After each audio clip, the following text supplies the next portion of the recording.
Hello friends. Selection post phase 12 की बहुत सारी पोस्ट की अभी डॉक्यूमेंट वेरिफिकेशन चल रही है, तो उससे रिलेटेड लोगों को बहुत सारी डाउट्स रहती है। तो इस वीडियो के थ्रू मैं डाउट्स क्लियर करने की कोशिश करता हूँ, क्योंकि मैंने फेज़ 11 और फेज़ 12 में दोनों में डॉक्यूमेंट वेरिफिकेशन कराया है। तो उसके एक्सपीरियंस के बेसिस पे मैं आपको बताऊँगा कि कौन सी डॉक्यूमेंट्स लेके जानी होती है। सबसे पहले होता है एडमिट कार्ड, जो कि आपको साइट पे डाउनलोड करना होगा और इसके बिना आपको एंट्री नहीं मिलेगी।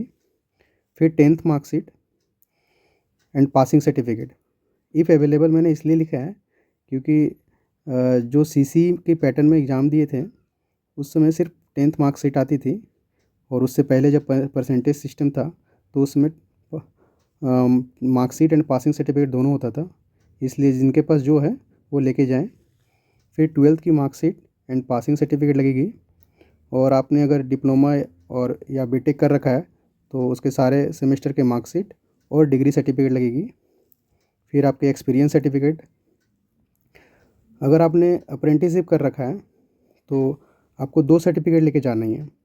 एक जो नेट्स के पोर्टल से आपको डाउनलोड करने पड़ेगी असेसमेंट सर्टिफिकेट, और जिस ऑर्गेनाइजेशन से किया है वहाँ की सर्टिफिकेट लगेगी।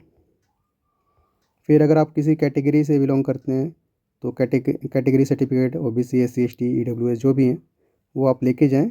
वो क्रूशियल डेट का भी लेके जाएं, और अगर आपके पास करंट है तो और भी बढ़िया है। एक आइडेंटिटी प्रूफ लगेगी आपको। बेसिकली आधार ज़्यादा अच्छा होता है। अगर आपके पास और भी हैं तो 2-3 लेके जाएं, वो बेटर रहेगा। सारे डॉक्यूमेंट्स जो हैं ओरिजिनल और 2 सेट इसके जेरॉक्स विथ सेल्फ अटेस्टेड होनी चाहिए। मेनली सेल्फ अटेस्टेड में आपको नाम और जो डीवी का डेट है वो मेंशन करना होता है। तो ये सारे डॉक्यूमेंट्स लेके जाएं। बस ये इनफ है, यही सारे डॉक्यूमेंट्स मैंडेटरी होते हैं। बाकी सारे आप जो भी आपको एडमिट कार्ड में इंस्ट्रक्शन लिखा रहेगा उसको फॉलो करेंगे। आई होप कि आपको जो डाउट होंगे वो क्लियर हो गए होंगे।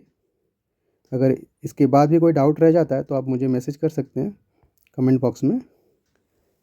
Thank you for watching. Please like and subscribe. Thank you.